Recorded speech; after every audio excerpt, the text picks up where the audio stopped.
ओम जय श्री हरि विष्णु। जय माता रानी। दोस्तों, आपके अपने चैनल धर्म साधना में आपका बहुत बहुत स्वागत है। माँ भगवती दुर्गा की कृपा सदैव आप और आपके समस्त परिवार पर बनी रहे। दोस्तों, आज की वीडियो में मैं आपसे बात करने वाली हूँ मकर संक्रांति के बारे में। लेकिन उससे पहले आप सभी से क्षमा प्रार्थी हूँ, क्योंकि बहुत समय से वीडियो रेगुलर नहीं आ पा रही हैं। कुछ हेल्थ इशू है जिसकी वजह से वीडियो कोई भी समय पर नहीं आ पा रही है, तो इसके लिए आप सभी से क्षमा चाहती हूँ। लेकिन अब प्रयास करूंगी कि वीडियो सारी आपको समय पर मिल पाए। हर वीडियो जैसे कि आपको पहले मिला करती थी, उसी प्रकार से सभी व्रत और त्योहारों की वीडियो बहुत ही जल्दी आप लोगों को मिल जाएंगी। दोस्तों, बात करें मकर संक्रांति के बारे में, तो जनवरी के महीने में मकर संक्रांति आती है। बहुत ही उत्साह के साथ पूरे देश में अलग अलग नाम से इस त्योहार को मनाया जाता है। इस दिन से सूर्य दक्षिणायन से उत्तरायण हो जाते हैं। उत्तरायण को देवताओं का दिन माना जाता है। आप सभी जानते हैं, जब ये उत्तरायण प्रारंभ हो जाते हैं तो ऐसा कहा जाता है कि देवताओं के दिन हो गए, और जब दक्षिणायन का समय होता है तो उसे देवताओं की रात्रि मानी जाती है। शास्त्रों में उत्तरायण को बहुत अधिक महत्व दिया जाता है। कहा जाता है कि जो व्यक्ति उत्तरायण में अपने शरीर का त्याग करते हैं वो कभी लौट कर नहीं आते हैं, उनका पुनर्जन्म नहीं होता। और इसलिए भीष्म पितामह ने इंतजार किया उत्तरायण का, और जब उत्तरायण हुआ तो मकर संक्रांति के दिन ही उन्होंने अपने शरीर का त्याग किया, और तब तक वो बाणसैया पर ही लेटे रहे। तो ये दिन बहुत महत्वपूर्ण होता है स्नान करने के लिए, दान करने के लिए, कोई भी धर्म करने के लिए। इस दिन को यानी कि मकर संक्रांति के दिन को सबसे श्रेष्ठ माना जाता है। पौराणिक मान्यताओं के अनुसार मकर संक्रांति के दिन ही भगवान सूर्यदेव अपने पुत्र शनि से मिलने उनके घर जाते हैं। ये पर्व पिता और पुत्र के अनोखे मिलन से भी जुड़ा हुआ है। पौराणिक कथा के अनुसार जब सूर्यदेव पहली बार पत्नी छाया और उनके बेटे शनि से मिलने उनके घर आए थे तो शनिदेव ने काले तिल से उनका स्वागत किया था।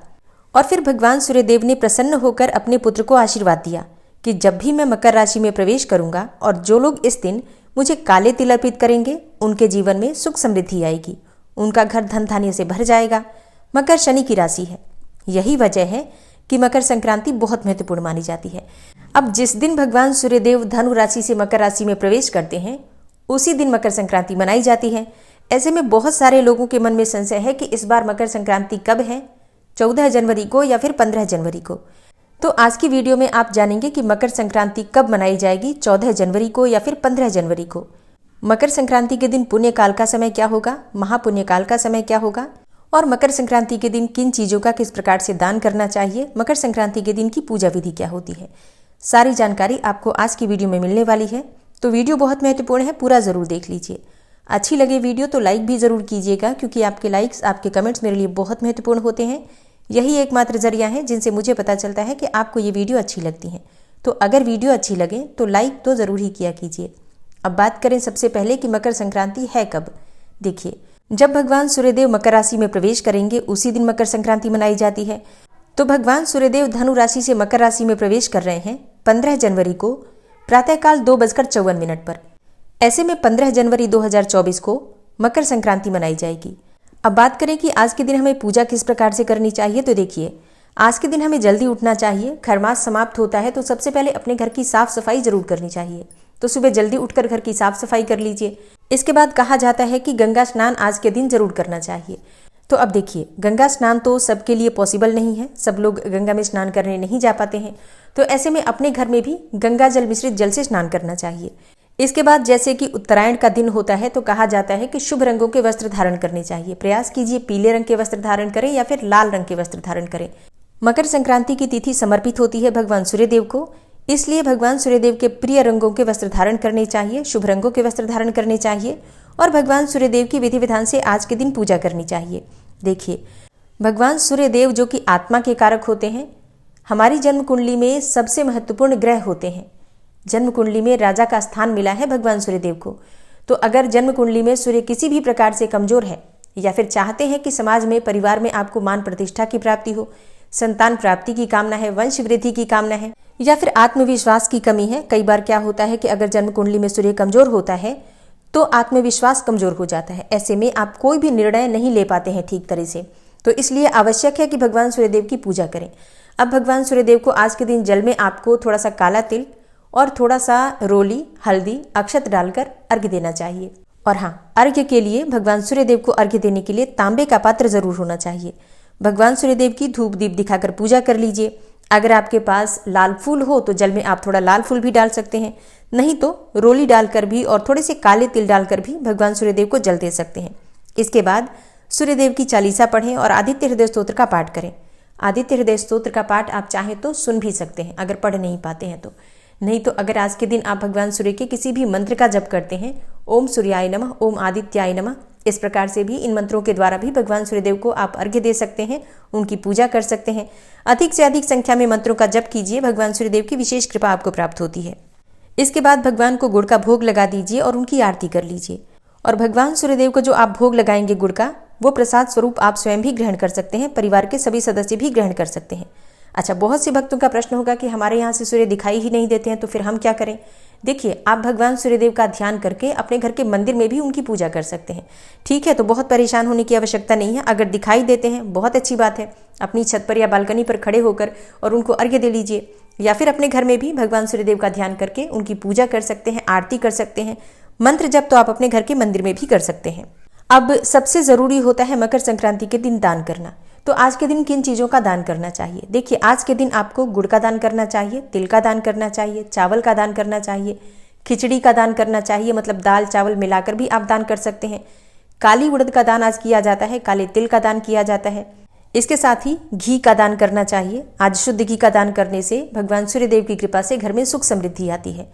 इसके अलावा आप वस्त्रों का दान कर सकते हैं। अभी जैसे कि सर्दियां हैं तो आप गर्म वस्त्रों का, ऊनी वस्त्रों का दान कर सकते हैं, कंबल का दान कर सकते हैं। दान किसे दें? देखिए, दान आप किसी ब्राह्मण को भी दे सकते हैं, मतलब देना ही है ब्राह्मण को। तो इसके अलावा भी आप चाहे तो जैसे कि किसी भी ज़रूरतमंद को, किसी गरीब को जिनके यहाँ भी खाने पीने की दिक्कत होती है, उन्हें आप खाने की सामग्री का दान कर सकते हैं, कंबल का दान कर सकते हैं, किसी भी ज़रूरतमंद को। ठीक है, तो मतलब अपनी सुविधा के अनुसार आप देख लीजिए। कुछ चीज़ें ब्राह्मण को दान कीजिए और कुछ चीज़ें आप किसी गरीब ज़रूरतमंद को भी दान कर सकते हैं। आज के दिन खाने में खिचड़ी बनाई जाती है, दाल चावल मिलाकर खिचड़ी बनाकर, और इसी का भोग भगवान को लगाया जाता है और फिर प्रसाद स्वरूप स्वयं भी ग्रहण किया जाता है। तो आज खिचड़ी खाना आवश्यक माना जाता है। वैसे देखिए, हर जगह की परंपरा थोड़ी बहुत अलग होती है, हर जगह इस त्योहार को मनाया जाता है, लेकिन थोड़े अलग अलग नाम से, अलग अलग रीति रिवाज के साथ। तो जिस प्रकार से आपके यहाँ होता है, आपको उसी प्रकार से मकर संक्रांति मनानी चाहिए। अब बात करें कि आज के दिन पुण्यकाल का समय क्या रहेगा और महापुण्यकाल का समय क्या रहेगा। तो देखिए, 15 जनवरी को मकर संक्रांति मनाई जाएगी और 15 जनवरी को प्रातःकाल 7:15 से शाम को 6:21 तक पुण्यकाल का समय रहेगा। अब पुण्यकाल में आपको क्या क्या करना है? देखिए, पुण्यकाल के समय में आप स्नान कर सकते हैं, दान कर सकते हैं, कोई भी मंत्र जप कर सकते हैं, कोई यज्ञ अनुष्ठान कर सकते हैं, कुछ भी, मतलब जो भी शुभ कर्म इस समय में आप करते हैं उसका फल आपको कई गुना होकर प्राप्त होता है। अब एक समय होता है जिसे महापुण्यकाल कहा जाता है, मतलब इसमें जो फल आपको प्राप्त होगा वो कई गुना होकर प्राप्त होगा। पुण्यकाल तो पूरे दिन रहने वाला है, तो पूरे दिन में आप कभी भी स्नान दान कर सकते हैं, पूजा कर सकते हैं, मंत्र जप कर सकते हैं। लेकिन महापुण्यकाल, जैसा कि नाम से ही पता चलता है, इस समय में जो भी आप दान करते हैं उसका महापुण्य आपको प्राप्त होता है, बहुत अधिक पुण्यफल प्राप्त होता है। तो वो समय रहेगा प्रातःकाल 7:15 से प्रातःकाल 9:06 तक। तो ये सुबह सुबह का समय है। आप सुबह जितनी जल्दी हो सके स्नान कर लीजिए। अब देखिए, स्नान आपको ब्रह्म मुहूर्त में ही करना चाहिए, सूर्योदय से पहले स्नान करना चाहिए। लेकिन दान या फिर मंत्र जप इत्यादि या भगवान सूर्यदेव की जो आप पूजा करेंगे वो आप 7:15 से सुबह 9:06 तक जरूर कर लीजिए। ये महापुण्यकाल का समय है। तो मेरी तरफ से आप सभी को मकर संक्रांति की मंगल शुभकामनाएं। भगवान सूर्यदेव की कृपा से आपका जीवन सुखमय हो, आपके जीवन में प्रकाश की वृद्धि हो और आप हर प्रकार के कार्यों में सफलता को प्राप्त करें। उम्मीद करती हूँ ये वीडियो आपके लिए उपयोगी होगी। अच्छी लगी हो वीडियो तो लाइक करने के साथ ही इस वीडियो को ज़्यादा से ज़्यादा शेयर कर दीजिए, जिससे कि दूसरे लोगों को भी इस वीडियो का लाभ प्राप्त हो। और अगर आप इस चैनल पर पहली बार आए हैं और अभी तक आपने चैनल को सब्सक्राइब नहीं किया है, तो आज की वीडियो अगर आपको अच्छी लगे तो चैनल को सब्सक्राइब करके बेल आइकन को ज़रूर प्रेस कर लीजिए। इससे ये होगा कि इस चैनल पर जो भी नई वीडियो अपलोड होंगी उनकी नोटिफिकेशन आपको सही समय पर प्राप्त होगी। मिलती हूँ मैं आपसे अगली वीडियो में, तब तक के लिए जय श्री राधे।